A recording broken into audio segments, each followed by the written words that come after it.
Bonjour à vous et bienvenue dans le best-of de Manu dans le 6-9 sur Énergie. Oui, j'aime bien jouer de la guitare le matin quand je me réveille.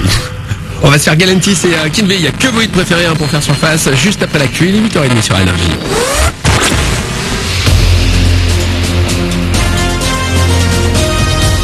Toute l'actu sur Monaco-Menton avec Frédéric Plat. Bonjour, un ciel voilé pour commencer la journée de Monaco à Menton et la grisaille va très vite prendre le dessus, de la pluie en bord de mer puis de la neige sur les hauteurs attendues en soirée et dans la nuit.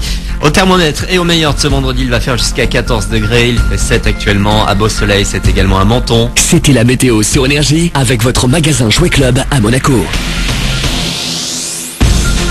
Vos conditions de circulation pour commencer, les ralentissements habituels, ça coince dans la descente de l'avenue de Sospel à Menton, sur la Nationale 7 depuis Roquebrune vers Monaco et en descendant de l'A500 vers la Principauté, là aussi vous donnez quelques coups de frein. Sur la 8, c'est au niveau de la sortie Monaco que ça coince, bon courage.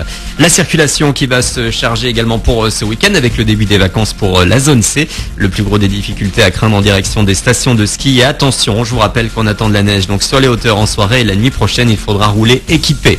On reste sur la route avec ce chiffre, 263, c'est le nombre de personnes tuées en janvier.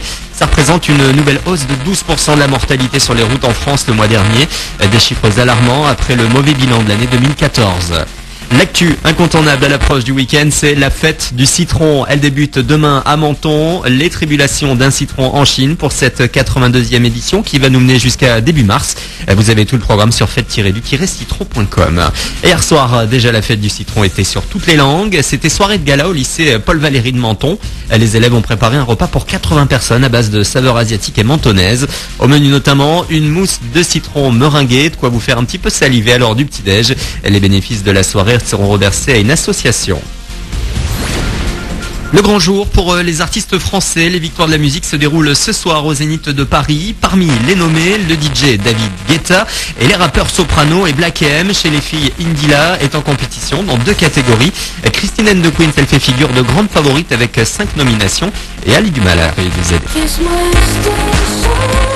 C'est assez extravagant, 5 nominations, c'est fou. Après, ça se trouve, je serai la plus grande loseuse de l'histoire des victoires de la musique. Mais 5 fois, je vais perdre 5 fois. T'as toujours préparé, à mon avis, je pense, 1 ou 2 discours pour avoir pas l'air crétin, mais je pense qu'au bout de la 5e victoire, tu sais plus quoi dire. Tu la prends et tu t'en vas, tu fais désolé. Non, mais très sincèrement, si j'en gagne déjà une, c'est super. Déjà, d'être nommé autant de fois, c'est assez extravagant et assez impressionnant.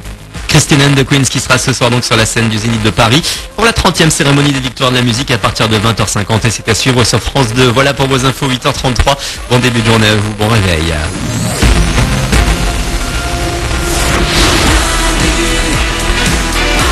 Il est pas là.